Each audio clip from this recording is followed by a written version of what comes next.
Good evening, everybody. It's Cutler here on the Let's Talk to Cutler program, the Let's Talk to Cutler broadcast. Today is the 13th of April. We're almost halfway in the middle of the month already. I want to say thank you for joining me this evening. You know, I'm only here for 1,800 seconds to make every second significant, every moment matter, and every minute has to be meaningful. So whatever space you're sharing with me and allowing me to come into, I want to say thank you so much for that. I want to ask you a couple of questions. Do you believe in miracles? Do you earnestly, sincerely, honestly believe in miracles? I want to talk about that. But I also want to ask you this. Does silence make you nervous? Does silence make you uncomfortable? Can you sit in silence and be okay? I want to talk about that and a few other things, and we'll do it as soon as I come back. Okay? One more thing life.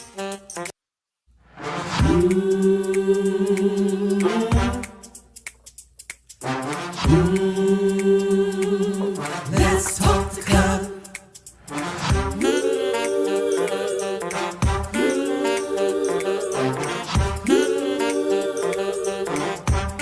One more thing life. Subscribe and share. Come on, let's talk to God. Woo!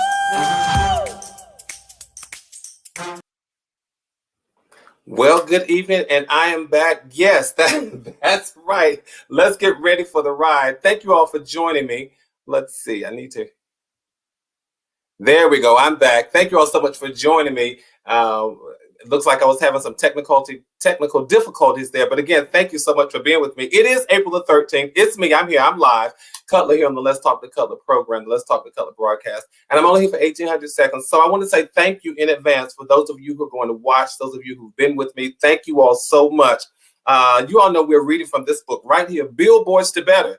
366 daily sources of motivation and inspiration along the highway of life. Let me take a moment and just remind anybody who's joining for the first time what this channel is about, what this platform is about. The goal here is to make sure that we all leave feeling better than we did when we first came here. Because, you know, so many things happen in the world, so many things happen in life every single day. So this platform, while it is faith-based, it's spiritual, everybody's always welcome here because the goal is for all of us to become better. That's what it's all about. No matter what our respective religions are, what our respective beliefs are, this is a platform where everyone can receive some kind of motivation. Everybody can receive some kind of inspiration. So thank you all for sharing this space. Again, if this is your first time, make sure that you subscribe to the channel. Make sure that you ring that you click on that notification bell so that you can be made aware anytime I go live, anytime I upload new content.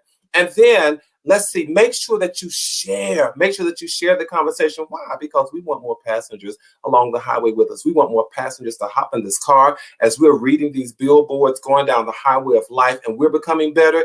We want to share the good news with everybody else. All right. So if you haven't done so, make sure as you come into the chat room that you click on that thumbs up conversation. Just says to YouTube, hey, I kind of like what the guy's talking about. I'm enjoying the conversation. So again, let me shout out our LTTC VIPs for this evening. So many of you all are already in the chat. I want to say thank you for that. Annie Cutler, let's ride. That's right. Linda Martin, good evening. Radilla Lewis is always good. She says, hi all. So to each of you, to all of you, it is so good to see every one of you. And I know I usually limit these up to like the first three, but hey, Jackie Cares RN, it's good to see you. Audrey Winfrey, Mary Grace 5. It's so good to see all of you all. All right, we're going to get started with the conversation. But again, if you don't have this book, this is my 7th book. If you don't have it, go on over to Amazon.com and get it. You can pick it up. You can go to Amazon.com and you can go to my website, www.gbcutler, and pick it up. That's www.gbcutler and pick up my latest book. I want to get started with our readings, but you all notice I posed a couple of questions at the beginning of the broadcast this evening. And one, I said, are you ever uncomfortable in silence? How comfortable does silence make you uncomfortable? And then I asked if you believed in miracles. We're going to talk about all that. So I really want to see what you guys have to say, what y'all have to say. And I want you to put it in the chat so I can see what's happening, what the comments are looking like. All right. So let's make sure that you go on and say good evening to everybody, speak to everybody. It's just good to be here. It is good to be here. So thank you all for being with me. All right. The quote for April 11th, that's what we do. If you're new, this is what we do. Every Tuesday, we're reading from quote from Sunday, Monday, Tuesday. Every Thursday, I'm going to get it right. We're reading quotes from Wednesday, Thursday, and Friday. When you get to the quote for Saturday, do what you want to do with it. You can start your conversation with it. You can read it as a part of your meditation, but just do something. All right, buckle up. Let's go. Let's pick up some fellow passengers and let's become a little more inspired at the end of our conversation than we are right now. April 11th, the quote says, a powerful voice is sometimes most effective when it is silent.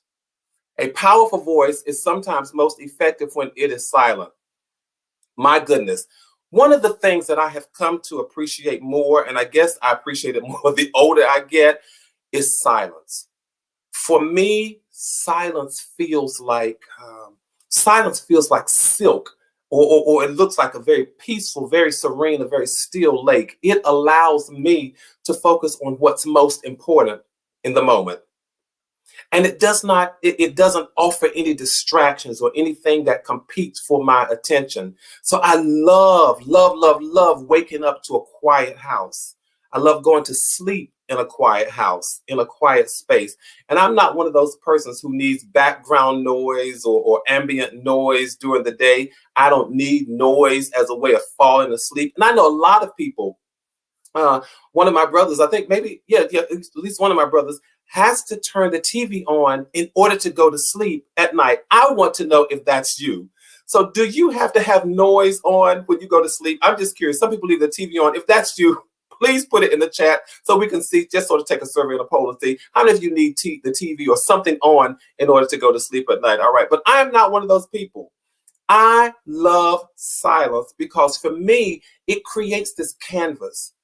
It creates this canvas that I can work and function, where I can work and function without distraction. And I especially love silence when I'm meditating and when I'm praying because it gives me the opportunity to listen and to hear. And because I like silence, I'm not intimidated by it. I want to know, are you intimidated by silence? Are you uncomfortable in it? I'm not uncomfortable in silence. For as much as I love to talk, and I'm telling you, my family and friends will tell you I do love to talk, but for as much as I love to talk, I enjoy moments when I don't talk. Most people who know my profession and know the things that I do and how I've been professionally trained, they'll think, oh my goodness, every single one of your professions deals with having to talk all the time. I know that, but honestly, there are times when I enjoy not having to talk. I can visit relatives and I can be at peace in the same room with them when we're not talking. Now, don't get me wrong. I love to talk, and my relatives will tell you that I talk all the time around them. But my point is, I am not uncomfortable in silence. I'm not uncomfortable in silence. If that's you, I want to know if that's you, because I certainly believe that for me, silence has created some of the most powerful moments in my life. And I also believe that through my silence, I've created some of the most powerful moments for myself and for others. I'm just of the opinion that you don't have to talk all the time. That's really a part of what this quote is about. You don't have to talk all of the time. I'm just of that opinion. Silence can be extremely powerful and it can be effective, especially when it's given in response to a foolish question or foolish behavior. I'm reading your comments. I enjoy silence now after raising 5 babies. Oh, I definitely get it. I definitely get that. I'm sure you enjoy silence. But silence can be extremely powerful, right? And it can be effective. Think about those times when people will ask you what you consider a foolish question, or when they make foolish decisions and offer foolish behavior. There are some times when I don't say anything to respond to foolishness. I don't say anything. And then just to make sure that the people understand that it wasn't a matter of ignoring them, or it wasn't a matter of me not hearing them. For me, after a few moments pass, I will say, I was silent for a reason.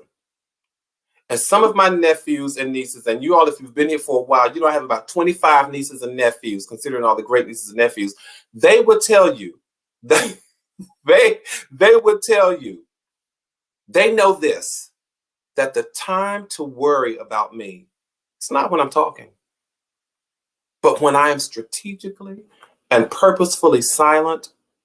That's when they tend to worry and they tend to get nervous. But I'm telling you, silence can be so powerful. It can be so serene. And yes, that's why we say silence is golden. I think about the scriptures that talk about when Jesus was on trial, but he didn't open his mouth. He spoke only when it was necessary to do so. And I try to take a page from his book and speak only when it's necessary to do so. And you all know I grew up in the South. And when I was growing up, I would hear people say that some folk just talk to hear themselves talk. Now, I wasn't sure what they meant. I didn't know exactly what they were talking about then, but I definitely know now. I mean, those people were what we call a chatterbox. They were motor mouth and they never stopped talking. How many of you all know people like that? I'm just curious. Have you ever met people who have an opinion about everything? I mean, everything. Maybe we're just going to vent tonight, you all. And I'm not suggesting that there's anything wrong with having an opinion. But the challenge for me is when you feel the need to express your opinion all of the time. Because if I'm puzzled by people who talk all the time, because if you are talking all the time, when are you thinking? And when are you listening? If you're talking all the time, when are you thinking? And when are you listening? I want us to learn that every question does not demand an answer. Just because people ask you something, it does not demand an answer. They don't have the right to command or demand an answer from you. Not if you deem that silence is appropriate. And every circumstance does not deem or warrant a comment. Not when you decide that you don't have to say anything. I want to empower you with the gift of silence. With the gift of silence. And it is up to you to determine when to execute that gift. Nobody gets to command and demand that you speak. So that is my offering tonight. That is my gift tonight, the power of silence. When I encounter people who talk all the time, I think, and you all know, you've been here with me enough times to know I grew up in the South, I'm from the country. I'm telling you this, when I encounter people who talk all the time, I think about some of my country sayings. I want to know if you all have heard this saying. The only person that can shut them up is the undertaker. Have you all ever heard that? The only person that can shut them up is the undertaker. They would also say things like, there's a reason why God gave you 2 ears and 1 mouth, so that you can listen twice as much as you talk. Right? That's for the people who talk all the time. Let me know if you have any funny sayings about people who talk all the time. I want to give you, there's this bonus quote. Auntie, it's so good to see you. There's this bonus quote that I want to give you. It's in the back of the book. There are 366 sources of inspiration and motivation, but if you get the book, you'll see that there are a few bonus quotes. Here is one when it comes to talking too much that I want to share with you all, and feel free to use this one whenever you want. Here's a quote. It says, your mouth is like a motor. It would either move you or immobilize you. Your mouth is like a motor. It would either move you or immobilize you. Think about it. Think about people who talk and talk all the time. Sometimes they talk because they're stuck. But when others strategically speak, it moves them along life's trajectory. There's nothing wrong with silence. Let us learn to appreciate it. All right. That's the first quote that we're chit-chatting about this evening. I only got 1,800 seconds. I want to move on. But again, silence is gold, and let's learn to function in it. Let's learn to appreciate it and operate in it and execute it whenever you deem necessary. People don't get to command or demand your voice. When you realize, and I'm telling you, this just comes in this moment, when you realize that your voice has value and your voice has power, you'll think twice about giving it away. Please let that sink in. When you realize that your voice has value and power, you will think twice about giving it away, especially when you don't think people deserve it. That's my gift, my offer to you this evening. All right, I got to go into the quote for April 12th. The quote for April 12th. Let's pull it up and read it again. Yes, please. Your voice has power and your voice has value. Remember that. Live in that. All right. Yes.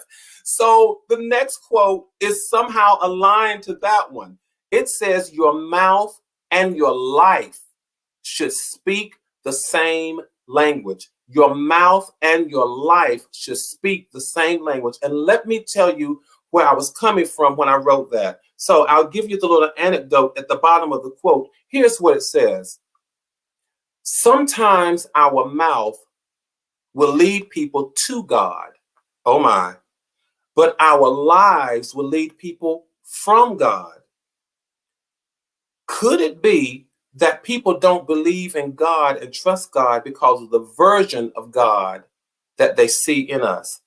I know that's powerful and it has religious overtones to it, but think about that on the trajectory, on the plateau of anything that's good, anything that's wholesome. Sometimes the words we give will draw people, but the behavior they see will repel them. So one of the most important lessons that I've learned from young people is that they don't appreciate people who are not consistent. They just don't. They don't appreciate people who are not authentic. They don't like people who they consider two-faced, or as they say, who are fake. And what I realize is that most of us are like those young people.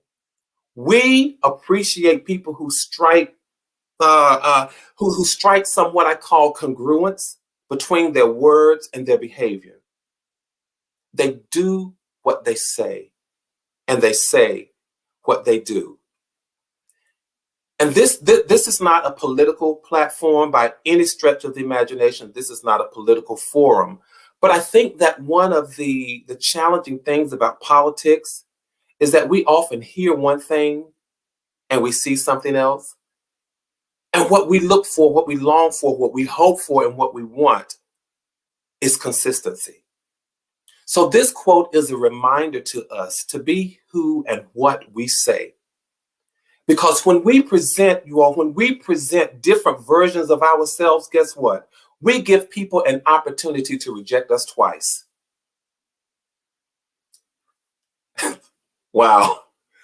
When we present different options, when we present two versions or more versions of ourselves, but at least when we present two versions of what we hear, of who we are, we give people an opportunity to reject us twice. And I learned a long time ago, oh my goodness, so part 2 of this book may come out at some point, but I learned a long time ago that people can't trust what they can't trace. People cannot trust what they can't trace. And if they can't trace your words to your behavior, they'll never trust you. They might tolerate you.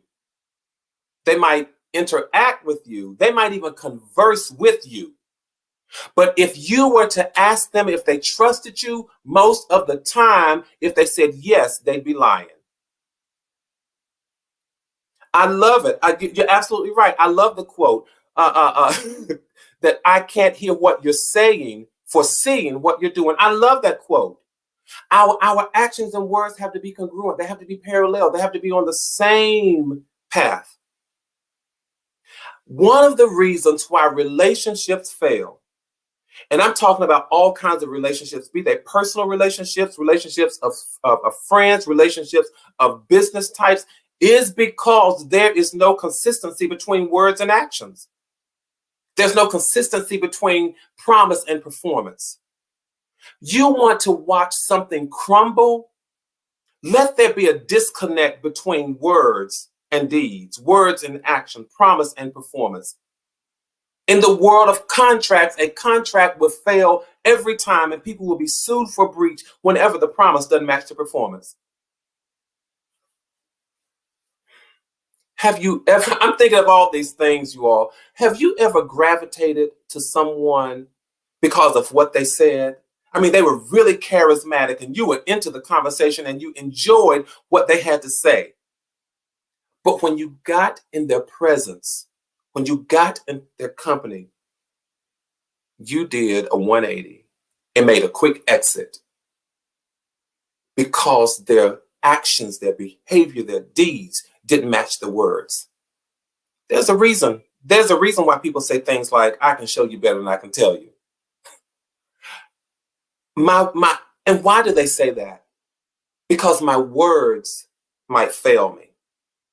My vocabulary might be insufficient. My vernacular might be inadequate. But my behavior will say exactly what I intend to say.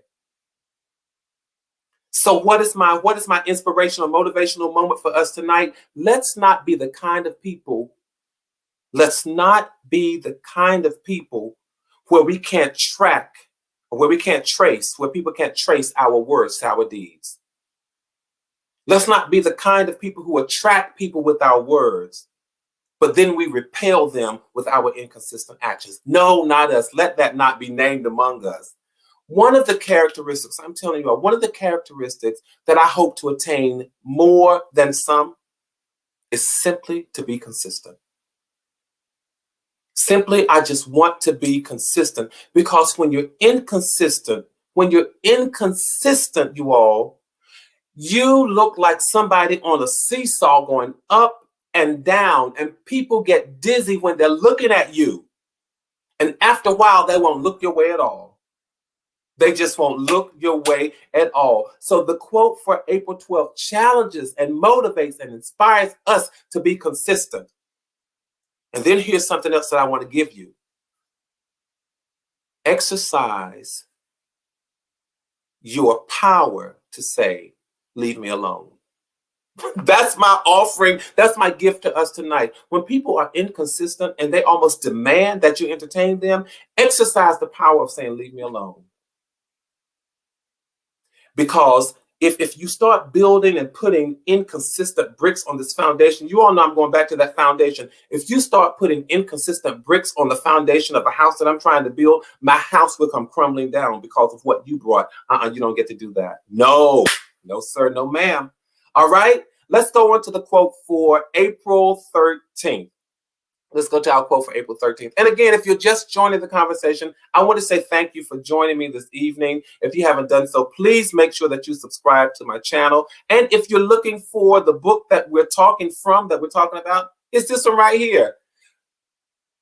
For a moment, I was just going to say the title is 366 Daily Sources, but that's not the title. The title was Billboards to Better, because we are driving along this highway. We're picking up passengers, and we are becoming better for our conversation, for our time that's spent together. All right, let's read the quote for April the 13th. And it says, God doesn't watch his word to perform it, but he performs it so we can watch it. He doesn't watch his word just to perform it, but he performs it so we can watch it. I believe that every single day we are given the opportunity to watch miracles unfold. That's just me.